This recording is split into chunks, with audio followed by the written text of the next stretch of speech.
성도 안에서 그 기업의 영광의 풍성. 에베소서 1장 18절.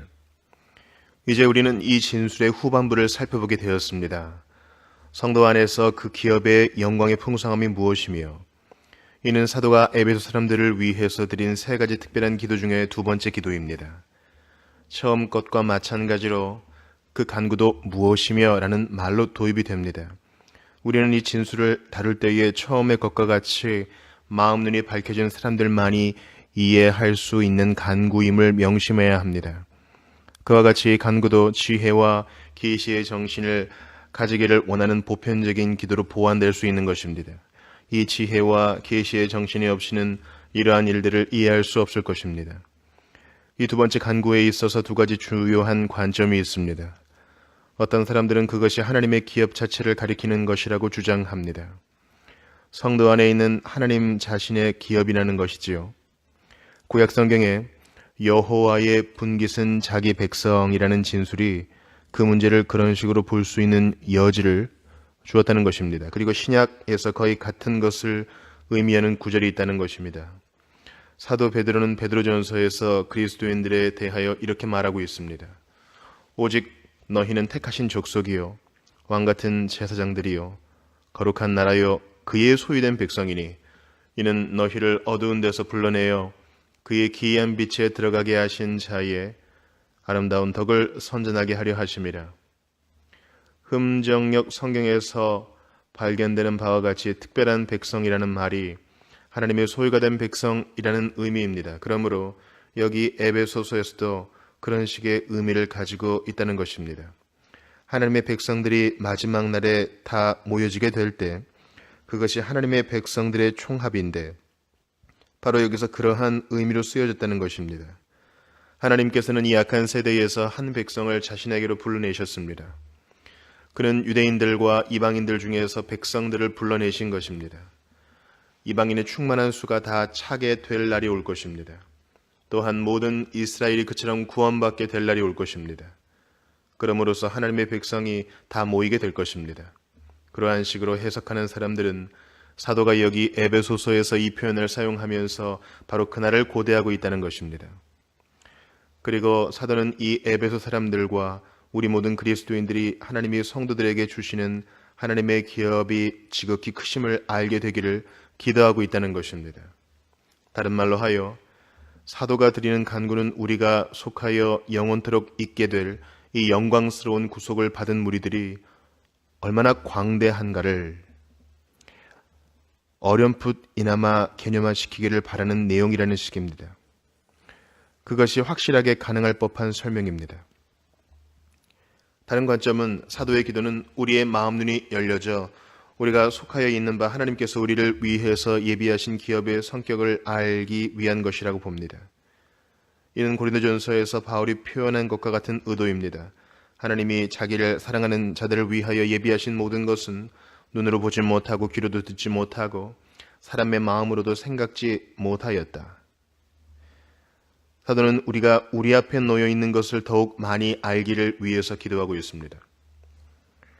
우리가 또한 그것을 더욱더 자주 살펴보기를 바라고 기도하고 있습니다. 그는 그것이 우리에게 생소하고 멀리 떨어진 것이 되기를 원하지 아니합니다. 우리가 우리의 신분 권리증과 특권만을 살펴볼 수 있을 뿐 아니라 믿음으로 기업 그 자체에 대하여도 기회를 따라 자주 살펴보기를 바라고 있습니다. 말하자면 모세가 느보산 위에서 우리의 기업된 약속된 땅을 바라보듯이 자주 그렇게 하기를 바란다는 뜻입니다. 두 가지 설명이 다 가능합니다. 교의적으로 또는 독선적으로 이것은 옳고 저것은 그르다고 말할 수 없는 것입니다. 그것은 개인적인 선호의 문제입니다. 저 개인적으로는 두 번째 관점을 택하겠다고 서슴없이 말씀드립니다. 11절과 13절을 강의하면서 우리가 생각해 본 바와 같습니다. 하나님이 기업을 가지신다는 생각이 어딘지 못마땅하다는 느낌이 들기 때문입니다. 모든 것이 하나님께 속하여 있습니다. 모든 우주는 하나님의 것입니다. 그러므로 제가 볼 때 그런 의미에서 하나님의 기업이라는 표현을 사용하는 것은 합당하지 못하게 보입니다. 그보다는 에베소 1장의 논증과 부합되는 다른 입장에서 그것을 살펴보는 것이 가장 합당합니다. 바울은 우리가 믿을 뿐 아니라 약속의 성령으로 인침을 받았다고 말합니다. 그 성령의 인침은 우리 얻으신 것을 구속하기까지 우리 기업의 보증이 되시는 것입니다. 그리스도의 피로 말미암아 우리를 위해서 그 얻으신 것이 우리의 소유가 되었습니다. 우리는 이미 상속자들입니다. 그러나 아직 우리는 이 세상에 남아 있습니다. 그러나 하나님은 우리에게 성령의 보증을 주십니다. 우리가 이 얻으신 것을 완전히 구속하기 전에 우리로 첫 맛을 보도록 하십니다. 이 18절에서 기업이라는 말은 같은 방향을 가리키고 있습니다. 실제적인 입장에서 볼 때 그중 어떤 관점을 택하든 별 차이는 없습니다. 왜냐하면 두 경우 모두 우리가 이르게 될 영광스러운 상태에 관하여 알게 되기를 위하여 기도하는 것이기 때문입니다. 우리가 이르게 될 영광스러운 상태는 하나님께서 우리를 위해서 예비하신 것입니다. 우리는 구속받은 모든 사람들과 함께 안전하게 모아져서 이 위대한 구원의 유익들을 영원토록 누리게 될 날이 있을 것입니다. 그 기도의 정확한 의미가 무엇인지 정의하였으니 이제 다른 문제로 나아가 보겠습니다. 어째서 우리는 이것을 생각해야 합니까?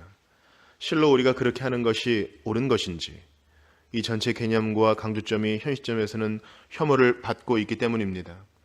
오늘날 다음과 같이 말하는 사람들이 많습니다. 그것은 너희의 기독교의 전형이다. 여기 우리는 두 번의 전쟁으로 인하여 우리가 체험한 모든 것을 지니고 있는 고통하는 현대 속에 살고 있다. 뒤틀림과 불확실성과 또 다른 전쟁이 일어날지도 모른다는 가공할 두려움과 불협화음과 원자탄을 사용할 모든 가능성들을 가지고 있는 현대에 살고 있다. 그런데도 당신네들은 영생과 죽음 다음에 생명을 바라보려고 노력하면서 시간을 보내라고 강권한다. 당신네들은 있는 힘을 다하여 무기 공장들을 중단시키라고 사람들을 종용해야 하는 것이다. 원자폭탄을 만드는 공장을 세우지 말라고 사람들을 종용해야 한다. 어찌하여 세상 정부를 향하여 그리고 전체 그리스도의 교회를 충동하여 이러한 재난의 종지부를 찍으라고 호소하는 강론을 하지 않느냐. 당신네들의 허공 속에 떠있는 파이는 소용없을 뿐 아니라 그것은 당신네들이 의무를 포기하고 있음을 의미한다. 당신네들은 인생에서 격리되어 있다. 또한 어려운 문제들의 등을 돌리고 있다. 이 시대는 교회가 세상 정치로 뛰어들어가서 더 나은 세상을 만들어야 할 때가 아니냐. 그런 식의 논리를 전개하는 사람들이 있습니다. 그들은 기독교를 가리켜 사람들이 순간적으로 행복하게 느끼도록 만드는 일종의 마약이며 눈물을 짜게 만드는 이야기라고 말합니다. 또한 사람들이 실상의 등을 돌리게 하여 어떤 상상 속의 이상향에 대한 생각과 환각에 빠지게 유도하는 것이며 그렇게 하여 사람들에게 위안감을 주는 것에 불과하다는 것입니다. 현대인은 눈에 보이지 않는 영원한 것과 다른 세계를 강조하는 것을 싫어합니다. 사도가 여기서 기도하고 있는 바로 그것을 싫어하고 있습니다. 제가 설교하면서 지금 반대하고 있는 그런 관점은 바깥 세상에서만 존재하는 것이 아닙니다. 또는 공산주의자들만이 가진 관점이 아닙니다. 교회 안에 있는 많은 사람들이 그러한 동일한 관점을 취하고 있습니다. 찬송가 중에는 지옥을 두려워하거나 상을 받고자 하는 바람이나 영광을 기대하는 소원으로 부풀지 말아야 한다고 말하는 것이 있습니다. 그저 기독교 자체만을 믿는 것으로 만족하게 생각해야 한다는 것입니다. 그런 관점은 지난 세기 말엽부터 인기를 얻기 시작하였습니다. 오늘 금세기에도 그러한 식으로 표현하는 이들이 많습니다. 이 이야기는 중동의 어느 나라에 살던 어떤 늙은 여자를 예로 들어서 되풀이하고 있습니다. 그 여자는 어느 날 두 개의 물통을 옮기고 있었습니다. 그 물통 속에 하나는 불을 담고 있었습니다. 그리고 다른 하나에는 물이 담겨져 있었습니다. 어떤 사람이 그 여자가 하는 일을 보고는 그 여자를 멈추게 하여 그 두 물통으로 무엇을 하고 있는지 물어보았습니다. 그녀의 대답은 이러하였습니다. 하늘을 태우기 위하여 불을 나르고 있으며 지옥불을 끄려고 물을 나르고 있노라고 말입니다. 그 이야기는 매우 훌륭한 것으로 여겨지고 있습니다. 여전히 개인 구원을 설교하는 것을 매우 심히 반대하는 사람들이 많습니다. 그들은 말합니다. 우리 자신에 대하여 말해서는 안 되고 우리 자신의 난제들에 대하여도 생각해서는 안 된다. 사회 상태와 사회적인 조건에 관심을 가져야 한다. 그리고 복음주의가 너무 개인적이고 자기중심적이며 좁고 협소하고 이기적이어서 복음주의를 늘 싫어한다고 그들은 말합니다. 우리는 그러한 반대 의견에 답하기 위하여 우리 본문이 나가는 그 이상을 나갈 필요는 없습니다. 사도는 그러한 모든 이야기가 거짓임을 증거하는 방식으로 기도하고 있습니다. 그는 우리가 그의 부르심의 소망이 무엇이며 성도 안에서 그 기업의 풍성이 무엇임을 알 수 있도록 위하여 기도하고 있습니다. 그러나 사도 자신의 말을 떠나서라도 성경에서 내세우고 있는 이 다른 세계를 바라보는 것을 비평하는 그런 논증처럼 얼빠진 것이 없습니다. 역사 하나를 보더라도 어떠한 의심도 할 수 없습니다. 세상이 알고 있는 가장 위대한 위인들이나 이 세상에 대하여 가장 큰 선을 끼친 위대한 사람들은 모두 다 보이지 아니하는 것을 보는 것이 얼마나 중요한가를 강조하였습니다. 그것에 대한 증거를 발견하려면 히브리서 11장을 읽기만 하면 됩니다. 거기서 일반적으로 말하여 세상이 알았던 가장 큰 은혜를 끼친 사람들에 대한 목록을 얻을 수 있습니다. 그들은 그들의 눈을 이 세상보다는 다음 세계에 두고 살았던 사람들이었다고 성경은 말합니다. 그렇다고 해서 그들이 세상을 몰랐다는 의미는 아닙니다. 그들은 수도사들이나 광야에서나 수도원에서 은둔 생활을 하는 사람들이 아니었습니다. 그들은 이러한 문제에 대하여 너무나 지나친 편견을 가지고 있는 로마 가톨릭 교회의 가르침 같은 거짓되고 금욕주의적인 교훈에 빠져들지도 않았습니다. 오늘날 크게 인기를 얻고 있는 그 대중적인 관점에 대응할 만한 대응책은 수도원주의가 아닙니다. 히브리서 11장의 믿음의 영웅들은 눈에 보이지 아니하는 세계를 먼저 바라보고 그런 다음 그것에 비추어서 자신들을 현 세계에 적응시켰습니다. 그러나 이것은 성경에 나타난 위대한 백성들에게만 해당되는 것은 아닙니다. 그것은 역사 전체에 해당되는 진리였습니다. 예를 들어 병원은 성도들에 의해서 처음 존재하게 되었습니다. 사람과 인생을 영혼이라는 빛에 비춰본 사람들이 언제나 인간의 고통에 가장 큰 관심을 가졌습니다. 이 세상 관점을 취하는 사람은 일반적으로 자신을 위해서 사는 사람이며 이웃에게는 거의 관심을 두지 아니하는 사람입니다. 영적인 사람들이 일반적으로 가장 위대한 개혁을 하였습니다. 병원이나 교육, 문화, 산업상의 활동, 그와 같은 것들이 성자다운 사람들에 의해서 존재케 되었습니다. 그들은 일반적으로 성도 안에 있는 하나님의 기업의 영광의 풍성이 무엇인지를 알고 싶어하는 복음주의적인 사람들이었습니다. 이것은 프로테스탄트 성도들만이 아니라 보다 복음적인 로마 가톨릭 교회의 성도들에게도 해당됩니다. 존 칼빈만큼 이 세상의 삶을 고상하고 바르게 살도록 하기 위한 것에 관심을 쏟은 사람은 없었습니다. 그 사람이 어떤 사람이며 그가 어떻게 제네바 사람들의 삶을 개혁하였는가를 말해주는 역사의 줄거리는 이러한 일에 관심을 가진 다른 많은 사람들에게 감동을 주었습니다. 이야말로 민주주의 역사의 동인과 같은 가장 큰 힘이었습니다. 이 점은 이 영국의 위대함을 닦아놓은 퓨리턴들의 이야기에서 발견됩니다. 정치적으로는 저 위대한 올리버 크로멜이라는 사람의 지도를 받은 퓨리탄들은 눈에 보이지 아니하는 빛 가운데서 살아가는 사람들이었습니다. 올리버 크로멜보다 눈에 보이지 아니하는 세계에 대하여 많이 알고 있는 사람이 없을 것입니다. 또한 자기의 마음의 눈이 뜨여져 하나님의 부르심의 소망과 자기보다는 이 영광의 풍성에 대하여 알기를 바라는데 그처럼 강하게 바라는 사람이 없을 지경입니다. 그는 유별나게 다른 세계를 바라보는 사람이었습니다. 그렇다고 이 세상의 삶에 대하여 게으르게 행동한 것은 아닙니다. 그는 위대한 개혁자여 일반 사람들에게 은혜를 베푼 위대한 사람이었습니다. 또한 그의 보좌관들이 다 그러하였습니다. 만일 여러분이 18세기와 19세기의 역사를 읽어보면 유사한 유형을 발견하게 될 것입니다.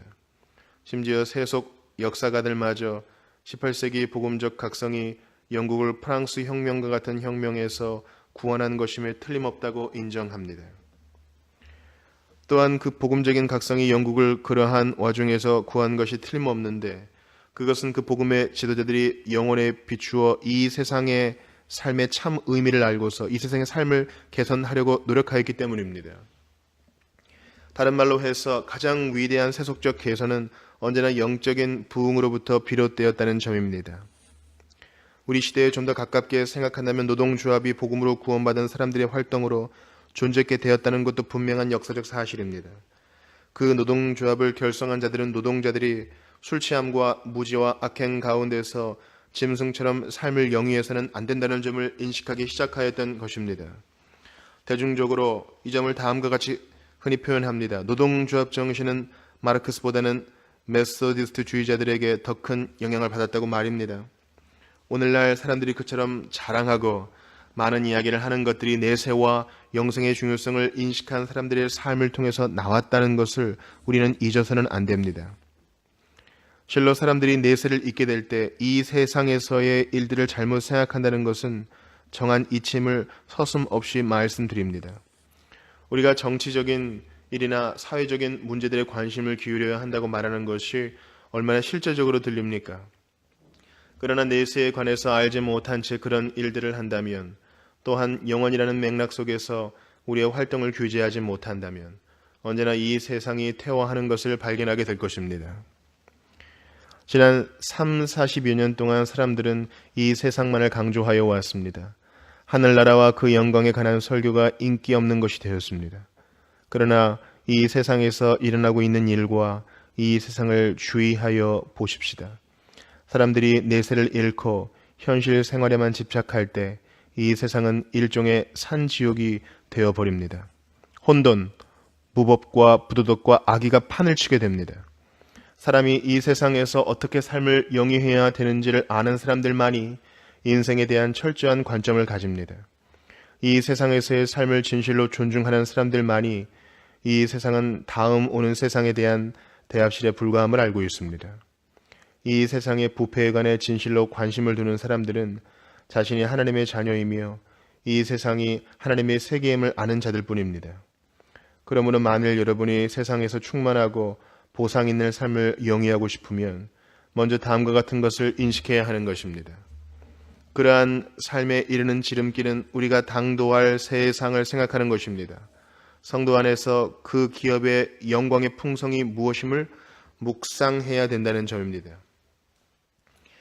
우리가 그러한 어리석고 얼빠진 논증에 대꾸하는 데 시간을 들일 필요가 있습니다. 그러나 적극적으로 말해서 어째서 우리는 그러한 일들을 살펴보아야 하는지요? 어찌하여 성도 안에서 그 기업의 영광의 풍성에 대하여 알려고 애를 써야 되는지요? 그것이 가져오는 위안 때문이라고 말하면 충분한 대답이 되는 것입니다.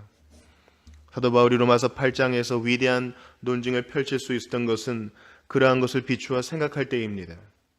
생각건대 현재의 고난은 장차 우리에게 나타날 영광과 좋게 비교할 수 없도다. 그것이 논증의 결론입니다. 로마의 그리스도인들은 어렵고 고통스러운 기간을 겪고 있었습니다. 사도의 그 말로 밖에는 그들에게 위로가 될 말이 없음을 알았습니다. 그는 그들이 당하는 일들이 고통스럽다는 것을 인정합니다. 기독교는 언제나 사실적입니다. 기독교는 모든 것이 다 잘 되었으니 미소를 머금고 나아가자고 주장하지 아니합니다. 모든 것이 잘 되었다고 말하지도 아니합니다. 오히려 기독교는 사도 바울이 로마서 8장 19절에서 23절에서 말하는 것과 같이 말합니다. 이뿐 아니라 또한 우리 곧 성령의 처음 익은 열매를 받은 우리까지도 속으로 탄식하여 양자 될 것 곧 우리 몸의 구속을 기다리느니라. 그리스도인은 얼빠진 웃음을 띄우며 잘못된 것이 하나도 없는 양 표정 짓는 얼간이가 아닙니다. 그리스도인은 언제나 나는 행복해라고 노래 부르는 사람이 아닙니다. 그리스도인은 그런 식의 장담을 하지 않습니다. 그것은 거짓된 심리학이 취하는 예찬입니다. 다른 모든 사람들보다 그리스도인은 가공할 세상이 어떠함을 알고 있습니다. 그는 또한 자기가 양자 될 것, 곧 우리 몸의 구속을 기다리고 있는 존재임을 인식합니다. 그러므로 그런 8장 18절의 말을 단언적으로 할 수 있는 것입니다. 사도는 고린도 후서에서 고린도 사람들에게 같은 것을 말하고 있습니다. 우리가 잠시 받는 환난에 경한 것이 지극히 크고 영원한 영광에 중한 것을 우리에게 이루게 함이니, 우리를 위안하는 것은 지극히 크고 영원한 영광에 중한 것입니다. 그러므로 이 세상에서 계속 싸움을 해 나가도록 격려하고 자극을 주는 것은 바로 이 지극히 중한 영원한 영광입니다. 그보다 더 용기를 북돋아 주는 것이 어디 있습니까? 그보다 더 격려를 주며 자극을 주는 것이 무엇입니까? 고린도전서 15장에서 사도가 펼치는 논증을 주목하십시오. 죽은 자의 부활이 없으며 이 세상만이라면, 죽음이 모든 것에 종집을 하면 우리는 한 가지의 결론만을 내릴 수 있을 뿐이라고 사도는 말합니다. 내일 죽을 터이니 먹고 마시자 하리라. 만일 다른 세상의 삶이 없다면 어찌하여 내가 에베소에서 맹수들과 싸우는 일을 하였겠는가? 우리 그리스도인의 삶에 있어서 성도 안에서 그 기업의 영광의 풍성에 관하여 아는 것만큼 용기를 주고 자극을 주고 그리스도인의 삶을 계속 영위하도록 부추기는 것은 없습니다. 제가 그 기업의 풍성에 대하여 알면 알수록 죄를 버릴 용기를 더욱 많이 갖게 됩니다. 또한 육체를 죽이고 하나님께서 나를 위해 기다리고 계심을 생각하며 나 자신을 준비하도록 더욱더 용기를 가지게 될 것입니다. 그것은 거룩함과 거룩한 삶을 영위하도록 하는 가장 위대한 촉진제입니다. 그것에 비길 것이 전혀 없습니다. 주를 향하여 이 소망을 가진 자마다 그의 깨끗하신과 같이 자기를 깨끗게 하느니라. 요한일서 3장 3절. 오늘날 진정한 성경적인 선결이 부족한 것은 우리를 기다리는 영광을 묵상하는 데 충분한 시간을 가지지 못한다는 것에서 그 이유를 찾을 수 있습니다. 세상은 우리에게 너무나 큰 것이 되어 있습니다. 우리를 기다리는 영광의 빛에 비추어 우리의 구원을 생각하기보다는 우리의 현실적인 체험의 차원에서 우리의 구원을 생각하려는 경향이 많습니다. 영광을 묵상하는 것은 성결에 이르는 고속도로입니다. 그러나 이 문제를 단번에 정립시키는 하나의 논증이 있습니다. 우리의 복되신 주님에 대하여 말씀하는 성경 말씀이 그것입니다. 히브리서 기자는 히브리서 12장에서 우리 믿음의 주요 온전케 하시는 이인 예수를 바라보자 라고 진술합니다. 그것이 우리의 행할 바입니다.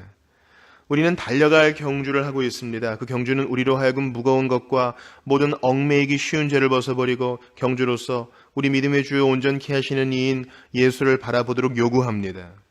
그러나 히브리서 기자는 그 앞에 있는 즐거움을 위하여 주님 앞에 있는 즐거움에 비추어서 주님 앞에 있는 기쁨 때문에 십자가를 참으사 부끄러움을 개의치 아니하셨다고 말하는데 면밀한 주의를 기울이고 있습니다. 그것이 바로 우리 복되신 구주 예수 그리스도께서 이 땅에 계실 때에 취하셨던 입장을 설명하는 길입니다. 주님은 상급의 보상에 자신의 시선을 계속 집중시켰습니다. 주님은 자기를 기다리는 영광의 즐거움을 계속 바라보셨기 때문에 그 모든 시련을 통과하셨으며 심지어 십자가의 잔인한 죽음도 겪어내실 수 있으셨습니다. 바로 그 영광의 즐거움이 주님이 그러한 고통을 통과하는 데 도움을 주었습니다. 우리가 앞에서 살펴본 바와 같이 요한복음 11장에서 주님은 창세전에 아버지와 함께 나누었던 영광을 누릴 것을 위하여 기도하고 계십니다. 우리가 이러한 일들을 알게 되기를 간절히 바라는 사도의 기도를 반대하는 것은 비영적인 처사이며 전적으로 성경을 반대하는 것입니다. 사도는 실제로 골로새서에서 그것을 명령의 형식으로 진술하고 있습니다. 위의 것을 생각하고 땅의 것을 생각지 말라. 골로새서 3장 2절. 나침반의 바늘이 위치하는 것을 비유적으로 생각해 봅시다. 우리는 우리의 생각을 부단하게 땅의 것이 아닌 하늘 위의 것에 집중시키며 그것을 향하여 우리 생각의 나침반의 바늘을 맞추어야 합니다. 그러므로 천국과 지옥에 관심을 갖지 아니하기 때문에 자기는 비상하게 순결하다고 떠벌리는 거짓된 영성을 제거해야 하는 것입니다. 천국과 지옥에 대하여 전혀 관심을 갖지 않으며 생각지 아니하는 것은 주 예수 그리스도와는 상반되는 것입니다. 또한 모든 사도들을 반대하는 것입니다. 여러분은 하늘나라에 대하여 생각하느라고 얼마나 많은 시간을 투자합니까? 여러분은 하늘나라에 대하여 얼마나 자주 시선을 돌리십니까? 여러분의 마음 눈이 열려져 이러한 것들을 알게 되었습니다. 서슴없이 저는 이렇게 주장합니다. 우리가 영적인 사람들이면 사람들일수록 하늘나라에 대하여 더 많이 생각하게 될 것입니다. 우리가 그리스도께 더욱 가까이 하면 할수록 우리를 위해 예비하신 그 영광을 묵상하게 될 것입니다. 이것은 참된 영성을 가름하는 틀림없는 시금석입니다. 이제 마지막 요점을 생각해 봅시다. 저는 묻습니다. 우리가 알아야 하는 이러한 것들은 무엇입니까? 성령께서만이 그 일들을 우리에게 밝히 깨닫게 하십니다. 우리는 모두 리차드 박스터의 말을 인정해야 합니다. 저 세상의 삶을 볼 수 있는 나의 믿음의 눈은 작고 희미하다. 결국 이 일들에 대하여 우리가 아는 것이 얼마나 적은지요. 이러한 문제에 대하여 어려움을 느끼는 사람들이 많습니다. 저는 목회자로서 이러한 질문을 자주 받습니다. 어찌하여 우리는 하늘나라와 우리가 당도할 세계의 삶에 대하여 더 많은 것을 듣지 못할까요? 그리고 성경은 그러한 일들에 대하여 왜 더 많은 것을 말하지 아니합니까? 저는 간단하게 대답합니다. 그 영광이 너무나 기이하고 너무나 놀랍고 너무나 완전한 나머지 우리 인간의 언어로는 참된 개념을 전달할 수가 없기 때문이다 라고 말입니다. 그 영광을 묘사하려고 애를 쓰는 것은 매우 어리석습니다. 왜냐하면 우리 언어의 가치를 우리 죄가 너무나 격화시켰기 때문입니다. 그러한 것에 대하여 쓸데없는 생각을 가지게 되어 있습니다. 그 영광을 묘사하려는 시도가 결국은 그 영광을 깎아내리는 것이 될 것입니다. 참으로 긍휼이 풍성하신 하나님은 그것에 대하여 많은 것을 말씀하시지 않습니다. 그러나 성경에서 주어진 그 영광에 대한 말씀에 관심을 집중시킵시다. 사도는 영광의 풍성에 대하여 말하고 있습니다. 가장 높은 것 위에 가장 높은 것을 놓고 있습니다. 영광보다 더 위대한 것은 없습니다. 그러나 그는 그 영광의 풍성들에 대하여 말하고 있습니다. 그것은 우리의 상상마저 초월하는 이 초월적인 영광에 대하여 무언가 약간의 개념을 주고 있습니다. 우리가 들어 알 수 있는 것은 다만 그것이 그 영광의 풍성이라는 표현으로만 나타낼 수 있습니다. 그러므로 우리는 그러한 것에 대하여 고민하지 맙시다. 하늘은 우리가 생각하고 느끼는 범주를 훨씬 벗어납니다. 그러나 우리는 어떤 일들에 대하여 성경에서 듣습니다. 그 영광의 중심적인 핵심은 우리가 그와 함께 있을 것이라는 점입니다. 너희는 마음에 근심하지 말라. 하나님을 믿으니 또 나를 믿으라. 내가 너희를 위하여 초소를 예비하러 가노니 가서 너희를 위하여 초소를 예비하면 내가 다시 와서 너희를 내게로 영접하여 나 있는 곳에 너희도 있게 하리라. 요한복음 14장 1절부터 3절. 그것이면 족합니다. 그와 함께 있다니. 그것이 바로 죽음에 대한 바울의 관점입니다. 그는 더 이상 죽음에 대하여 염려하지 않습니다. 죽음은 그에게는 그리스도와 함께 있는 훨씬 더 나은 것을 의미하기 때문입니다. 우리 주님도 대제사장의 기도를 통해서 그의 아버지께 매우 특별한 간청을 드리고 있습니다. 아버지여, 내게 주신 자도 나 있는 곳에 나와 함께 있어 아버지께서 창세 전부터 나를 사랑하심으로 내게 주신 나의 영광을 저희로 보게 하시기를 원하옵나이다. 요한복음 17장 24절. 우리를 위한 주님의 가장 위대한 기도는 우리가 그 계신 대로 그를 보며 그 영광 안에 계신 주님을 보게 하여 주십사고 드리는 기도입니다. 그보다 더한 것은 없습니다. 그러므로 요한은 요한일서에서 다시 우리가 지금은 하나님의 자녀라. 장래 어떻게 될 것은 아직 나타나지 아니하였으나 그가 나타내심이 되면 우리가 그와 같을 줄을 아는 것은 그에 계신 그대로 볼 것을 인함이니 라고 말합니다. 요한일서 3장 2절. 우리가 이 영광에 이르게 될 때 우리의 몸들마저 변화되게 될 것입니다. 그가 만물을 자기에게 복종케 하실 수 있는 자의 역사로 우리의 낮은 몸을 자기 영광의 몸의 형체와 같이 변케 하시리라. 우리가 완전하고 완벽하게 될 것입니다. 점도 흠도 없이 주름 잡힌 것이나 그러한 것들이 없이 완전하게 될 것입니다. 사도 바울은 다메섹 도상에서 이 영광의 광채를 보았습니다. 그러므로 에베소 사람들에게 서신으로 영광에 대하여 말한 것은 이상한 일이 아닙니다. 왜냐하면 그는 다메섹 도상에서 주님의 부활하신 영광의 얼굴을 보았기 때문입니다. 그가 너무 눈이 부셔서 소경이 될 정도로 그 영광의 얼굴은 참으로 찬란하고 영광스러웠습니다. 그 빛은 정오의 햇빛보다 더 밝았습니다. 그것은 우리 주님의 나타나심이었습니다. 바울은 그것을 아주 잊을 수가 없었습니다. 그가 어찌 그것을 잊으리요? 그러나 그가 이것을 편지로 기록하기 14년 전에 셋째 하늘에 이끌려 올라간 적이 있었습니다. 그는 낙원에 이끌려 들어가게 되었습니다. 그가 셋째 하늘로 들려 올라가 낙원에 사로잡혀 갔던 것입니다. 그는 거기서 사람이 가히 이르지 못할 말을 들었습니다. 그것은 이 영광을 처음 맛보는 경험이었습니다. 하늘나라의 첫 열매를 맛보는 경험이었습니다. 그러므로 그는 그것을 잊지 못하였습니다. 그러므로 그가 지극히 큰 영원한 영광의 중한 것에 대하여 말하는 것은 이상한 일이 아닙니다. 요한계시록 21장에서 그 영광은 전부 상징적 언어로 묘사되어 있습니다. 하늘 도성이 정금과 맑은 유리로 묘사되어 있습니다. 그곳에는 성전이 없습니다. 하나님 자신이 그곳에 계시니 말입니다. 해도 달도 없습니다. 그곳에 계신 어린 양이 빛으로 계시기 때문입니다. 그가 모든 것을 밝히고 있습니다. 우리가 바로 그 영광의 존재에서 거하게 됩니다. 그것이 바로 사도 바울이 너희 마음눈을 밝히사 성도 안에서 그 기업의 영광의 풍성이 무엇임을 알게 하시기를 바란다고 말하는 의도의 일부입니다. 바로 그곳이 여러분과 제가 가야 할 하늘의 도성입니다. 사도 베드로는 그 나름의 표현 방식으로 이렇게 말합니다. 찬송하리로다. 우리 주 예수 그리스도의 아버지 하나님이 그 많으신 긍휼대로 주 예수 그리스도의 죽은 자 가운데서 부활하심으로 말미암아 우리를 거듭나게 하사 산소망이 있게 하시며 썩지 않고 더럽지 않고 쇠하지 아니하는 기업을 잊게 하시나니 곧 너희를 위하여 하늘에 간직하신 것이라. 베드로전서 1장 3절부터 5절. 그가 말하는 것을 주목하십시오. 그 기업은 썩지 아니합니다. 거기에는 죄악이나 썩은 것은 전혀 없습니다. 더럽지 않고 쇠하지 아니하고 썩지 아니하는 기업입니다.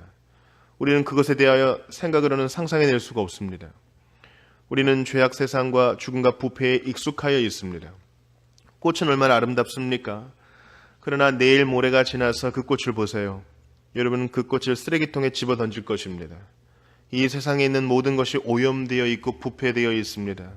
우리가 입고 있는 육신의 체질에 대하여도 마찬가지입니다.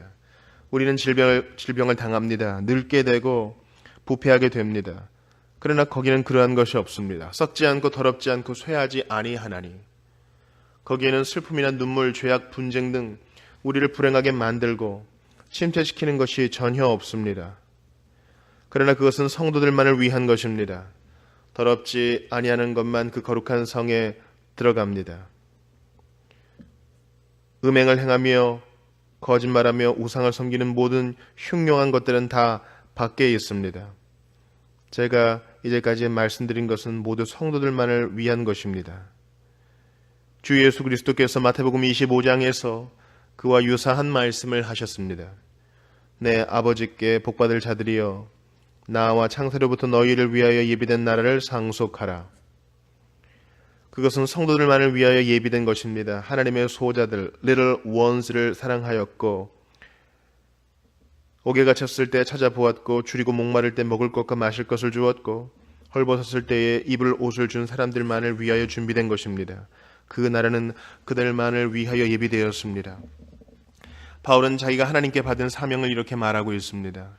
이스라엘과 이방인들에게서 내가 너를 구원하여 저희에게 보내어 그 눈을 뜨게 하여 어두움에서 빛으로 사단의 권세에서 하나님께로 돌아가게 하고 죄사함과 나를 믿어 거룩하게 된 무리 가운데서 기업을 얻게 하리라 하더이다. 사도행전 26장 17, 18절.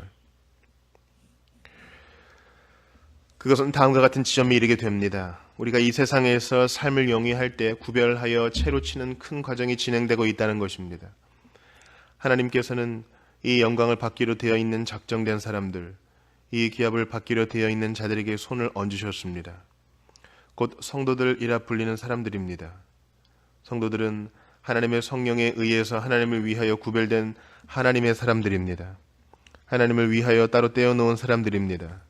그들은 주 예수와 그의 십자가에 못 박히심 안에 있는 구원의 복음을 믿었습니다. 그들이 그리스도 예수를 믿고 그의 완벽한 공로만을 의지합니다. 우리는 어떤 사람들이든지 성도들이 아니면 죄인들입니다. 우리가 지금까지 말해온 것은 성도들의 것입니다. 다른 어떤 사람들도 그것에 참여하지 못합니다.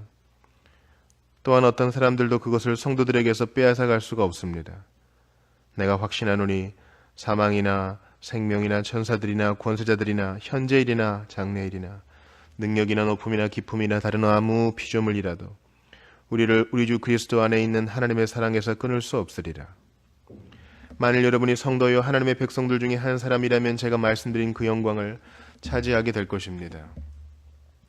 아무것도 그 영광을 빼앗아가지 못할 것입니다. 여러분은 자신의 성도임을 압니까? 여러분이 하나님의 자녀임을 확신합니까? 그것을 확인하십시오. 그것을 확인하셨으면 그것을 생각하고 마음에 새겨두고 성경을 읽으며 그 성경 말씀에 취하십시오. 그것을 되풀이하여 일상적인 삶에 적용하십시오. 그리고 이렇게 말하십시오. 이것은 바로 나를 위하여 준비된 기업이다. 바로 나는 그 기업을 누리며 영원한 삶을 살게 될 것이다.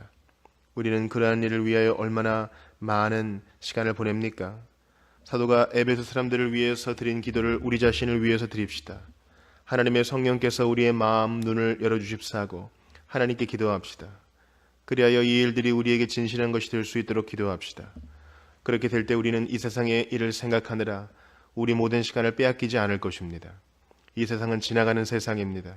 그러나 오히려 우리는 확실하게 도래할 것을 생각하며 그 영광스러운 세계에 대하여 더 많이 생각해야 할 것입니다. 성도 안에서 그 기업의 영광의 풍성, 자기를 사랑하는 사람들을 위해서 하나님께서 예비하신 일들을 생각하십시오. 그 일들에 여러분의 마음을 두시고 그분에게 여러분의 소원을 두십시오. 면류관 받을 날 매일 가까워 오네. 귀로 듣지 못하고 눈으로도 보지 못한 영광이 우리를 기다리고 있습니다. 그것은 사람의 마음으로 생각할 수 없던 것입니다. 우리는 이 일들을 알도록 합시다. 그것에 비추어 삶을 살아갑시다. 그리고 그것들을 알았던 사람들 같이 이 세상의 삶을 최선으로 살아갑시다. 그리고 다른 사람들에게 이 영광스러운 하나님과 그가 그를 믿는 사람들을 위하여 행하신 일들을 이야기하여 줍시다. 최선을 다하여 지나가는 시간 세계 속에서 선한 일을 하려 애를 씁시다. 우리 주님이 이 세상에 계실 때 행하신 바와 같이 말입니다.